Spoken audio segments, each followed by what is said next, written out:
Hello friends, नमस्कार। हम पढ़ रहे थे भारत का संविधान और भारत के संविधान के अंदर आज हम पढ़ेंगे लोकपाल। देखिए, ये मेरा हैंड रिटन नोट्स का प्रयास आपको कितना पसंद आ रहा है, ये प्रतिक्रिया आप लोग अपनी लाइक और कमेंट के ज़रिए कीजिए। और अगर आप इस चैनल पर नए हैं तो उसको सब्सक्राइब कीजिए, जिससे कि मेरे सारे सब्जेक्ट के वीडियो आपको टाइम पे मिल सकें। देखिए, लोकपाल हम पढ़ रहे हैं। विश्व का पहला ओम्बुड्समैन 1809 ईस्वी में स्वीडन के अंदर स्थापित हुआ था। और लोकपाल जो कि भारत के अंदर ओम्बुड्समैन का ही भारतीय संस्करण कह सकते हैं इसको। और ओम्बुड्समैन का स्वीडिश भाषा में जो शाब्दिक अर्थ है वो है जन शिकायतों को सुनने वाला। इस तरीके से हम लोग कह सकते हैं, जितनी भी जन शिकायतें होती हैं, लोगों की शिकायतें हैं, उनको सुनने वाला एक कोई अगर आयोग हो या फिर उसको हम इस तरीके से कह सकते हैं ओम्बुड्समैन या फिर लोकपाल। तो भारत में हम उसको लोकपाल कहेंगे। अब आगे देखिए, 1963 में लक्ष्मीमल सिंघवी ने लोकपाल शब्द दिया था। इस तरीके से भी आपको याद रखना है कि इसका लोकपाल नाम किसने दिया, तो लक्ष्मीमल सिंघवी ने 1963 ईस्वी में दिया था। 1966 ईस्वी में जब मोरारजी देसाई की सरकार थी तो उनकी अध्यक्षता में प्रशासनिक सुधार आयोग की स्थापना हुई थी। मोरारजी देसाई के मंत्री बन जाने पर के हनुमंतैया इस आयोग के अध्यक्ष बने। इस तरीके से आपको याद रखना है। आयोग ने अपना अंतरिम प्रतिवेदन 1968 में दिया था। आयोग की सिफारिश पर मई 1968 के अंदर इंदिरा गांधी की सरकार के द्वारा लोकपाल की स्थापना हेतु लोकसभा में प्रस्ताव लाया गया। इस तरीके से ये सारी की सारी बेसिक जानकारी आपको याद रखनी है।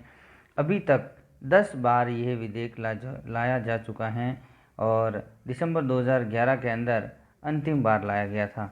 लोकपाल व लोकायुक्त विधेयक 2013 को 1 जनवरी 2014 को राष्ट्रपति ने अपनी स्वीकृति दे दी। लोकपाल आपके केंद्र के अंदर रहता है और लोकायुक्त राज्य के अंदर वर्क करता है। इस तरीके से आपको याद रखना है। लोकपाल व लोकायुक्त अधिनियम 2013 की निम्न विशेषताएं थी जो इस प्रकार थी। और आपको योग्यता भी आपको पता होनी चाहिए, उनकी नियुक्ति कौन करेगा, उनका दर्जा किसके बराबर रहेगा, उसको हटाने की प्रक्रिया क्या है, ये सारी की सारी आपको जो उनकी विशेषता हैं वो सारी आज आपको मैं क्लियर भी कर दूंगा। तो आगे देखते जाइए। लोकपाल एक संस्था है जिसमें एक सभापति व इसके अलावा 8 सदस्य होंगे, यानी कि कुल मिलाकर 9 सदस्यीय ये एक संस्था है जिसके अंदर एक अध्यक्ष है और 8 अन्य सदस्य। इस तरीके से हम लोग कह सकते हैं। इनकी योग्यताएं क्या होगी, बहुत भारी भरकम योग्यताएं हैं, देख लीजिए आप लोग। पहली जो योग्यता है, सभापति के पद पर ऐसा व्यक्ति, इसके अंदर जो सभापति होगा लोकपाल में, उसके सभापति पद पर ऐसा व्यक्ति नियुक्त किया जाएगा जो या तो सर्वोच्च न्यायालय में मुख्य न्यायाधीश हो या वह रह चुका हो। इस तरह की ये बहुत बड़ी एक भारी भरकम योग्यता है। दूसरी, अगर ये कंडीशन अगर फुलफिल नहीं हो तो दूसरी कंडीशन ये है कि सर्वोच्च न्यायालय में न्यायाधीश हो या वह रह चुका हो। तो ये भी एक अच्छी योग्यता है। दूसरा, समाज का प्रबुद्ध वर्ग का व्यक्ति हो, समाज में काफ़ी ज़्यादा बुद्धिमान या प्रबुद्ध वर्ग का व्यक्ति हो। इस तरीके से भी यह योग्यता है। ये आपकी फर्स्ट योग्यता। दूसरी योग्यता क्या है, देख लीजिए। कम से कम आधे सदस्य, यानी कि 10 इस 9 में से आधे सदस्य ऐसे होंगे जो न्यायिक पृष्ठभूमि से हो, या तो वो सुप्रीम कोर्ट के जज हो या हाई कोर्ट के जज रह चुके हो, यानी चीफ जस्टिस रह चुके हो हाई कोर्ट के। तो वही कम से कम आधे सदस्य ऐसे होंगे, 9 में से आधे यानी 5 कम से कम आधे सदस्य ऐसे ही होंगे। दूसरी बात, सुप्रीम को इसके अंदर आप लोग SC ST OBC महिला तथा अल्पसंख्यक वर्ग से एक सदस्य ये भी होना इसके अंदर ज़रूरी है। ये कंडीशन है, एक हर वर्ग से भी होना ज़रूरी है। और कम से कम इनमें आयु जो है, न्यूनतम आयु 45 साल की रखी गई है, 45 ईयर एज। दूसरा, एक 5वीं और अंतिम इस तरीके से हैं जो योग्यता, देख लीजिए। 25 वर्षों तक प्रशासनिक अनुभव होना चाहिए। तो ये भारी आपको योग्यताएं, इसमें 5 योग्यताएं आपको लोकपाल से रिलेटेड आपको याद रखनी है। अब याद रखिए इसका जो नियुक्ति का जो प्रावधान है या फिर नियुक्ति किस तरीके से होगी ये आप लोग देख लीजिए। कोलिजियम की सिफारिश पर राष्ट्रपति के द्वारा इनकी नियुक्ति होती है। अब कोलिजियम में क्या क्या होगा, कौन कौन होगा, कोलिजियम के बारे में भी आपको जान लेना चाहिए। देखिए नोट में देखिए, प्रधानमंत्री इस कोलिजियम का अध्यक्ष होता है, जबकि जो आपके सर्वोच्च न्यायालय के जो मुख्य न्यायाधीश हैं वो लोकसभा अध्यक्ष होंगे।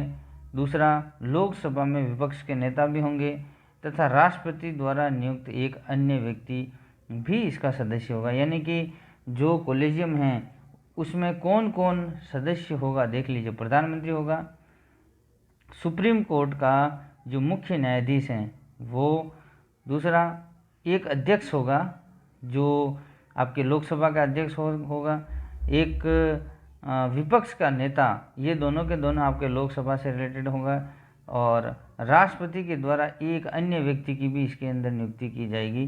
तो ये सारे के सारे नियुक्ति के अंदर कोलिजियम के अंदर ये सारे के सारे लोग या फिर इनसे ही आपका कोलिजियम बनेगा।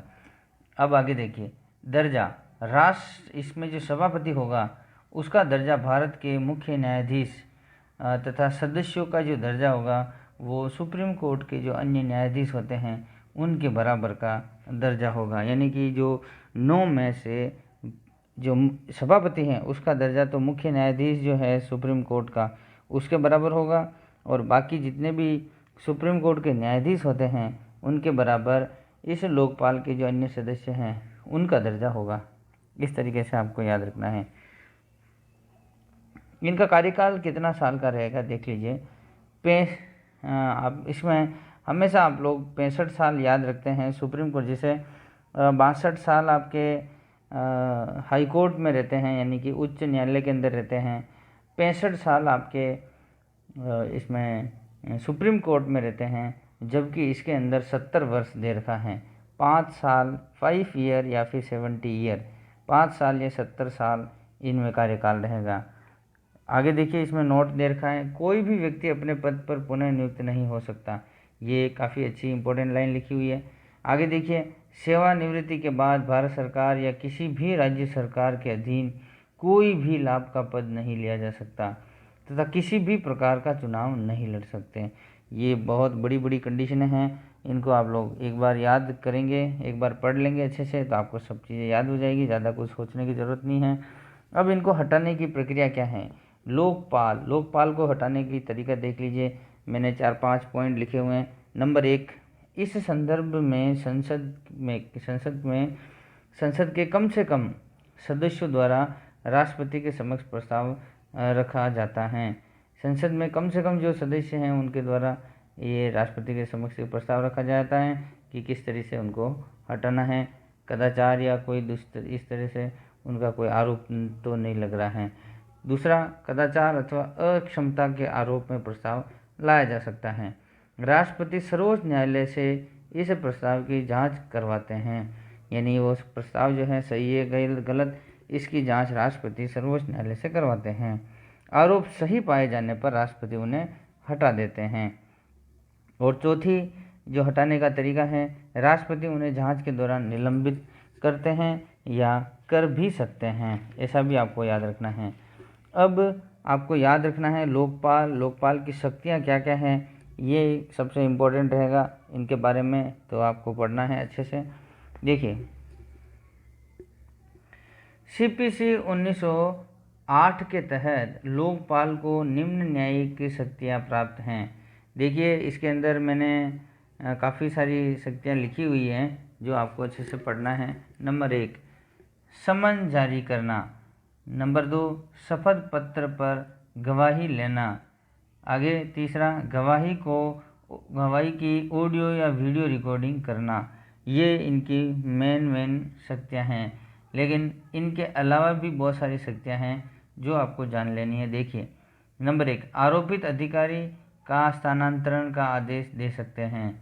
आगे, CBI से जांच करवा सकते हैं। इसके दौरान CBI लोकपाल के प्रति उत्तरदायी होगी, ये भी आपको याद रखना है। तीसरा, लोकपाल के स्वयं के न्यायालय होंगे, इनके खुद के न्यायालय होंगे जिन्हें 3 माह में मामले का निपटारा करना होगा। अधिकतम 12 महीने में किसी भी केस में उनको जो भी कोई मामला है उसको सुलझा देना है। आगे देखिए, चौथा पॉइंट क्या दे रखा है, दोषी अधिकारी से भ्रष्टाचार की राशि वसूल कर सकता है। जितना भी उसने भ्रष्टाचार किया, भले ही 1 रुपया का हो या फिर 1 करोड़ का या फिर कितना भी अमाउंट का, वो सारा का सारा वसूल कर सकता है। और 5वां जो शक्ति है वो देख लीजिए आप लोग, जो भी दोषी अधिकारी की संपत्ति कुर्क या नीलाम किया जा सकता है। अब आगे लोकपाल जो उसका क्षेत्राधिकार क्या है, यानी कहाँ कहाँ वो वर्क करता है। नंबर 1, प्रधानमंत्री, लेकिन उनके द्वारा परमाणु ऊर्जा, आंतरिक सुरक्षा, विदेशी संबंध तथा लोक व्यवस्था के बारे में लिए गए निर्णय इसके दायरे के बाहर होंगे। प्रधानमंत्री कुछ भी काम करते हैं, जैसे ये परमाणु ऊर्जा, आंतरिक सुरक्षा, विदेशी संबंध में, ये लोकपाल इनके जो भी दायरे हैं इनके बाहर हैं। आगे सेकंड वाला पॉइंट क्या दे रखा है, केंद्र सरकार के सभी मंत्री तथा पूर्व मंत्री ये इनके क्षेत्राधिकार के अंदर आएंगे। सभी वर्तमान में सांसद और पूर्व सांसद ये सभी इनके क्षेत्राधिकार के अंदर आएंगे। अखिल भारतीय सेवाओं के सभी अधिकारी तथा सेवानिवृत्त अधिकारी ये भी इनके दायरे में आएंगे। केंद्रीय सेवाओं के सभी श्रेणियों के सभी अधिकारी तथा पूर्व अधिकारी भी इनकी अधिकार क्षेत्र में आएंगे। आगे देखिए, संसदीय अधिनियमों से स्थापित सभी संस्थाओं के अधिकारी व कर्मचारी तथा सेवानिवृत्त अधिकारी व कर्मचारी भी इनके क्षेत्राधिकार में आते हैं। और 7वां जो अंतिम पॉइंट है, विश्व के किसी भी भाग में कार्यरत भारत सरकार का अधिकारी व कर्मचारी तथा पूर्व अधिकारी ये भी इनके क्षेत्राधिकार के अंदर आते हैं। लेकिन नोट, ये मुख्य पॉइंट इस तरीके से हैं, लोकपाल स्वयं किसी प्रकार की सज़ा नहीं देता, क्योंकि लोकपाल का खुद का अपना न्यायालय होता है, वो न्यायालय ही उनको जो भी सज़ा है वो दे सकता है, लेकिन लोकपाल खुद नहीं देता। इस तरीके से आपको याद रखना है। 7 वर्ष पूर्व या पुराने मामलों की जांच नहीं करता, ये भी एक अलग तरह की धारणा है इसके अंदर। कोई केस 7 साल पुराना है तो इसका मतलब वो लोकपाल के दायरे में नहीं आएगा, उसकी वो जांच नहीं करेगा। झूठी शिकायत करने पर 1 साल की सज़ा या 1 लाख रुपए का जुर्माना हो सकता है। अगर कोई आदमी झूठी इसके अंदर शिकायत कर लेता है या किसी तरीके से ऐसा लगता है कि हाँ हम इनको कुछ देख लेवें या हम इनके बारे में जान लेवें ये काम सही से करते हैं या नहीं, इस तरीके से अगर कोई फर्जी आदमी किसी भी तरीके से इसके बारे में कुछ करता है तो उसको 1 साल की सज़ा या फिर 1 लाख रुपए जुर्माना के रूप में वसूला जा सकता है, यानी जुर्माना लगाया जा सकता है। तो आज आपने पढ़ा लोकपाल, जो कि केंद्र के अंदर होता है और ये काफ़ी बड़ा डिपार्टमेंट है, भारी भरकम डिपार्टमेंट हम लोग कह सकते हैं भारत सरकार का, क्योंकि इसकी योग्यता काफ़ी ज़्यादा हाई लेवल की हैं और 2013 के अंदर से ये अभी कार्यरत हैं। तो इस तरीके से आपको लोकपाल के बारे में काफ़ी जानकारी रखनी चाहिए, क्योंकि विधेयक जो है 2013 को आया था और ये अमन जो है या फिर राष्ट्रपति की स्वीकृति कब मिली, तो ये भी आपको याद रखना है 1 जनवरी 2014 को। तो ये सारी की सारी आपको जानकारी, वर्तमान में अभी लोकपाल के जो है सभापति कौन है ये आपको करंट से रिलेटेड याद रखना है। बाकी ये मैंने जो आपको पढ़ाया है काफ़ी अच्छे से पढ़ा दिया है। ओम्बुड्समैन का क्या मतलब है, कौन से देश से हैं, दूसरा इसका शाब्दिक अर्थ क्या है, स्वीडिश भाषा में इसको ओम्बुड्समैन कहा जाता है, भारत में लोकपाल कहा जाता है। छोटी छोटी बातें आपको इससे रिलेटेड याद रखना है। लोकपाल शब्द भारत में किसने दिया, ये इस तरीके से क्वेश्चन बनते हैं। तो मिलते हैं हम लोग नए वीडियो में। लेकिन अगर आपको ये मेरा प्रयास अच्छा लग रहा है तो आप इसको लाइक कीजिए, कमेंट कीजिए और लोगों तक शेयर करिए। और अगर आप चैनल पर नए हैं तो इसको सब्सक्राइब कीजिए, जिससे कि मेरे सारे वीडियो आप तक बिना रुके पहुंचते रहें। ओके।